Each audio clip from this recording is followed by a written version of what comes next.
ലോക്സഭാ തെരഞ്ഞെടുപ്പിന്റെ വോട്ടെടുപ്പിന് ശേഷം മാധ്യമങ്ങൾ ഇതാ സത്യം പറഞ്ഞുകൊണ്ടിരിക്കുന്നു, ചില സംഭവങ്ങൾ വിളിച്ചു പറഞ്ഞുകൊണ്ടിരിക്കുന്നു. അതിനു മുമ്പ് അങ്ങനെയായിരുന്നില്ല.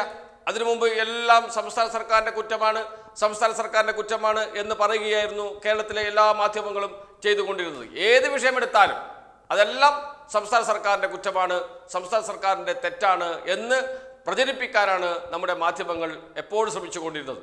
പിന്നീട് എന്ന് വെച്ചാൽ വോട്ടെടുപ്പിന് ശേഷം മാറ്റങ്ങൾ കണ്ടുകൊണ്ടിരിക്കുന്നു. മാധ്യമങ്ങൾ അല്പസ്വല്പം സത്യമൊക്കെ പറയാൻ തുടങ്ങിയിട്ടുണ്ട്. അത് ആദ്യം കണ്ടത് മലയാള മനോരമയിലാണ്. മലയാള മനോരമയിൽ കേരളത്തിൻ്റെ സാമ്പത്തിക പ്രശ്നത്തെക്കുറിച്ച് ഒരു വാർത്ത വന്നു. അതിൽ കേന്ദ്രം നൽകാനുള്ള തുക എത്രയാണ് എന്ന് പറഞ്ഞ് ഞെട്ടിച്ചു കളഞ്ഞു മലയാള മനോരമ. കഴിഞ്ഞ ദിവസം വരെ പ്രതിപക്ഷ നേതാക്കളൊക്കെ പറയുന്നത് അതുപോലെ വാർത്തയാക്കി വലിയ വെണ്ടക്ക നിരത്തി വാർത്തകൾ കൊടുത്തുകൊണ്ടിരുന്ന മനോരമയാണ് ഏറ്റവും ഒടുവിൽ സത്യം പറയുന്നത്. കേന്ദ്ര സർക്കാർ കേരളത്തിന് വൻ തുക നൽകാനുണ്ട്, കുടിശ്ശിക ഇനത്തിൽ നൽകാനുണ്ട്, അർഹതപ്പെട്ടത് തടഞ്ഞു വെച്ചിരിക്കുകയാണ് എന്ന് പറയേണ്ടി വന്നത്. കേരളത്തിലെ മുഖ്യമന്ത്രിയും മന്ത്രിമാരും ജനപ്രതിനിധികളും ദില്ലിയിൽ സമരം നടത്തുന്ന ഘട്ടത്തിൽ പോലും സമരത്തിന്റെ വാർത്തകൾ നൽകിയിരുന്നു എന്നല്ലാതെ എന്തുകൊണ്ട് സമരം ചെയ്യുന്നു, LDF പറയുന്നത് സത്യമുണ്ടോ, ഉണ്ടെങ്കിൽ എന്താണ് അതിലെ കാര്യം എന്ന് പറയാൻ നമ്മുടെ മലയാള മനോരമ അടക്കമുള്ള മാധ്യമങ്ങൾ തയ്യാറായിരുന്നില്ല. അത് LDFന് ഒരു രാഷ്ട്രീയ നേട്ടമാകുമോ എന്ന ഭയം മലയാള മനോരമ അടക്കമുള്ള മാധ്യമങ്ങൾക്ക് ഉണ്ടായിരുന്നു. അതുകൊണ്ട് തന്നെയാണ് അതൊക്കെ അവർ മറച്ചു പിടിച്ചത്. പക്ഷേ വോട്ടെടുപ്പിന് ശേഷം അതൊക്കെ മെല്ലെ പറയാൻ തുടങ്ങിയിട്ടുണ്ട്. അത്രയെങ്കിലും ആശ്വാസം. ഇപ്പോഴിതാ മാതൃഭൂമി ദിനപത്രം, ഇന്നത്തെ മാതൃഭൂമി എന്ന് വെച്ചാൽ 2024 മെയ് 13 മാതൃഭൂമി ദിനപത്രത്തിന്റെ അവസാന പേജിൽ ഒരു വാർത്തയുണ്ട്. ആ വാർത്ത ഇങ്ങനെയാണ്: ക്ഷേമ പെൻഷനിലെ കേന്ദ്ര വിഹിതവും ആദ്യം സംസ്ഥാനം നൽകും. ക്ഷേമ പെൻഷനിലെ കേന്ദ്ര വിഹിതവും ആദ്യം സംസ്ഥാനം നൽകും. ഇതാണ് വാർത്തയുടെ തലക്കെട്ട്.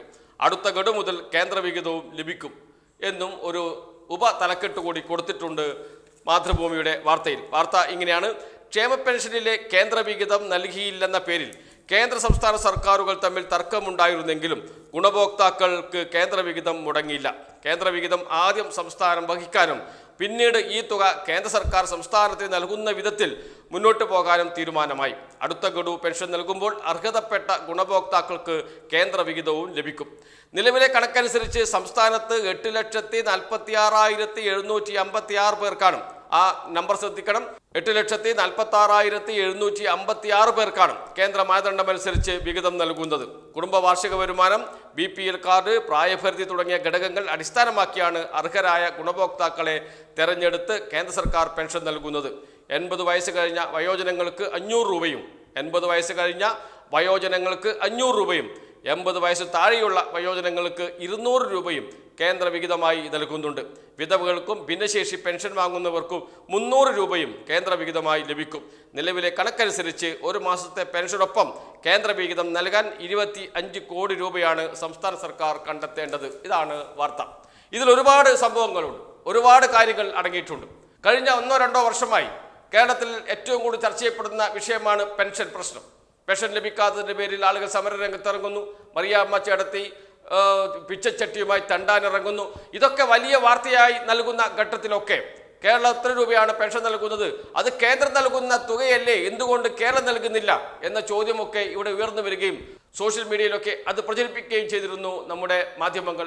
പ്രമുഖ മാധ്യമങ്ങളെല്ലാം മറിയക്കുട്ടി അമ്മയോടൊപ്പമായിരുന്നു എന്ന കാര്യത്തിൽ സംശയമില്ല. എന്നാൽ എന്താണ് പെൻഷന്റെ യഥാർത്ഥ പ്രശ്നം എന്നതിലേക്ക്, ആ കാതലിലേക്ക് ചെല്ലാൻ നമ്മുടെ മാധ്യമങ്ങൾ തയ്യാറായോ എന്ന ചോദ്യമാണ് അന്ന് പലപ്പോഴും ഉയർത്തിക്കൊണ്ടുവന്നത്. പക്ഷേ അതിനൊന്നും അവർക്ക് സമയമില്ലായിരുന്നു. പെൻഷൻ പ്രശ്നം, പെൻഷൻ നൽകാത്തത് സംസ്ഥാന സർക്കാരിന്റെ പിടിപ്പുകേടാണ്, കേന്ദ്രം കൃത്യമായി പണം നൽകുന്നുണ്ട് എന്നൊക്കെ വരുത്തി തീർക്കാനുള്ള ശ്രമമാണ് നടന്നുകൊണ്ടിരുന്നത്. കേരളം നൽകുന്ന പെൻഷൻ ഏകദേശം 60 ലക്ഷം പേർക്കാണ് കേരളം പെൻഷൻ നൽകുന്നത്. ആ കണക്ക് തന്നെ ശ്രദ്ധിക്കണം. 60 ലക്ഷത്തോളം പേർക്ക്, 56 ലക്ഷത്തോളം പേർക്കാണ് കേരളത്തിൽ പെൻഷൻ നൽകുന്നത് സംസ്ഥാന സർക്കാർ. അതിൽ കേന്ദ്രം നൽകുന്ന പെൻഷൻ എത്ര പേർക്കാണ്? ആ കണക്കിനകത്ത് പറയുന്നുണ്ട്. ഏകദേശമല്ല, കൃത്യമായി പറയുന്നുണ്ട്. 8,46,756 പേർക്ക്, 56 ലക്ഷം പേർക്ക് സംസ്ഥാന സർക്കാർ പെൻഷൻ നൽകുമ്പോൾ കേന്ദ്ര സർക്കാർ നൽകുന്നത് 8,46,756 പേർക്ക് മാത്രമാണ്. ഈ പെൻഷൻ തുക 25 കോടി രൂപയാണ്. ഒരു മാസം 25 കോടി രൂപ മാത്രമാണ്. കേരളം നൽകുന്ന പെൻഷനോ എത്രയാണ് തുക? ഒരു മാസം വേണ്ടത് 900 കോടി രൂപ വേണം. 900 കോടി രൂപ. 900 കോടി രൂപയിൽ വെറും 25 കോടി രൂപ മാത്രമാണ് കേന്ദ്ര സർക്കാർ നൽകുന്നത്. അതും 8 ലക്ഷം പേർക്ക്. എത്ര രൂപ വെച്ചിട്ടാണ്? ഇത് തന്നെ കണക്ക് പറയുന്നുണ്ട്. 80 വയസ്സ് കഴിഞ്ഞ വയോജനങ്ങൾക്ക് 500 രൂപയും 80 വയസ്സിന് താഴെയുള്ള വയോജനങ്ങൾക്ക് 200 രൂപയും കേന്ദ്ര വിഹിതമായി നൽകുന്നുണ്ട്. വിധവകൾക്കും ഭിന്നശേഷി പെൻഷൻ വാങ്ങുന്നവർക്കും 300 രൂപയും കേന്ദ്ര വിഹിതമായി ലഭിക്കും എന്ന്. ഇലക്ഷൻ പ്രചാരണ ഘട്ടത്തിൽ തോമസ് ഐസക്കിനോട് ഒരു പെൻഷൻ ലഭിക്കുന്ന സ്ത്രീ ചോദിക്കുന്ന ചോദ്യമുണ്ട്. എനിക്ക് 300 രൂപ കുറച്ചിട്ടാണ് ഈ മാസം ലഭിച്ചിരിക്കുന്നത്, അതെന്താണ് അങ്ങനെ എന്ന്. ഈ ചോദ്യം ചോദിച്ച പെൻഷൻകാർക്ക് അറിയില്ല, സംസ്ഥാന സർക്കാരാണ് നൽകാത്തത് എന്നാണ് ധരിച്ചു വച്ചിരിക്കുന്നത്. എന്നാൽ നേരത്തെ എല്ലാ പെൻഷനും കൂടി കേന്ദ്ര വിഹിതം ഉൾപ്പെടെ 1600 രൂപ എല്ലാ പെൻഷൻകാർക്കും സംസ്ഥാന സർക്കാർ നൽകാറുണ്ട്. പിന്നീട് കേന്ദ്ര വിഹിതം സംസ്ഥാനത്തിന് കേന്ദ്രം നൽകുകയാണ് പതിവ്. എന്നാൽ BJP ഇവിടെ കൊണ്ടുപിടിച്ച പ്രചാരണം നടത്തി. കേന്ദ്ര സർക്കാരാണ് പെൻഷൻ നൽകുന്നത്, അത് സംസ്ഥാന പദ്ധതിയാക്കി മാറ്റുകയാണ് സംസ്ഥാന സർക്കാർ നൽകുന്നത്, മോദിയുടെ പണമാണ് പിണറായി വിജയൻ എടുത്ത് നൽകുന്നത് എന്ന രൂപത്തിലൊക്കെയുള്ള വലിയ പ്രചാരണം നടന്ന ഘട്ടത്തിൽ കേന്ദ്ര സർക്കാർ പറഞ്ഞു, കേന്ദ്ര സർക്കാരിൻ്റെ പെൻഷൻ കേന്ദ്ര സർക്കാർ അവരുടെ അക്കൗണ്ടിലേക്ക്, പെൻഷൻ കിട്ടുന്നവരുടെ അക്കൗണ്ടിലേക്ക്, ഗുണഭോക്താക്കളുടെ അക്കൗണ്ടിലേക്ക് പ്രത്യേകം നൽകും എന്ന്. അങ്ങനെ പ്രത്യേകം നൽകും എന്ന് പറഞ്ഞപ്പോൾ ആ പൈസ, എന്നാൽ 8 ലക്ഷം പേരിൽ നിന്ന് ഈ 300 രൂപ കുറച്ചുകൊണ്ട്, അല്ലെങ്കിൽ 200 രൂപ കുറച്ചുകൊണ്ട്, അല്ലെങ്കിൽ 500 രൂപ കുറച്ചുകൊണ്ട്, അങ്ങനെയാണ് 3-4 സ്ലാബായിട്ടാണ് അവിടെ പെൻഷൻ കൊടുക്കുന്നത്. ഇത് കുറച്ചുകൊണ്ടാണ് സംസ്ഥാന സർക്കാർ പെൻഷൻ നൽകിയത്. ആ കുറവാണ് ചോദ്യങ്ങളായി ഉയർന്നു വരികയും ചെയ്തത്. കേന്ദ്ര സർക്കാർ ആ പണം കൃത്യമായി ഈ ഉപഭോക്താക്കളുടെ അക്കൗണ്ടിലേക്ക് നൽകിയതുമില്ല. ആ പണം ഇപ്പോഴും നൽകാതെ കയ്യിൽ വെച്ചിരിക്കുകയാണ് കേന്ദ്ര സർക്കാർ. കേന്ദ്ര സർക്കാർ സംസ്ഥാനത്തിന് ആ വിഹിതം 25 കോടി രൂപ, 900 കോടി രൂപ സംസ്ഥാന സർക്കാർ നൽകുമ്പോൾ 25 കോടി രൂപ മാത്രമാണ് പെൻഷനായി കേന്ദ്ര സർക്കാർ നൽകുന്നത്. അതുപോലും കൃത്യമായി കൊടുക്കാതെ അതും തടഞ്ഞു വെക്കാനുള്ള ശ്രമമാണ് കേന്ദ്ര സർക്കാർ നടത്തിയത് എന്ന് അന്ന് ജനങ്ങളോട് പറഞ്ഞ ഘട്ടത്തിലൊന്നും ഈ മാധ്യമങ്ങളും പ്രമുഖ മാധ്യമങ്ങളൊന്നും അതിന് വലിയ പ്രചാരം നൽകുകയും അത് സത്യമാണ് എന്ന് പറയുകയും ചെയ്തിരുന്നില്ല. ഇപ്പോഴിതാ പറയുന്നു ഇങ്ങനെയൊക്കെയാണ് സംഭവങ്ങളുടെ കിടപ്പ് എന്ന്.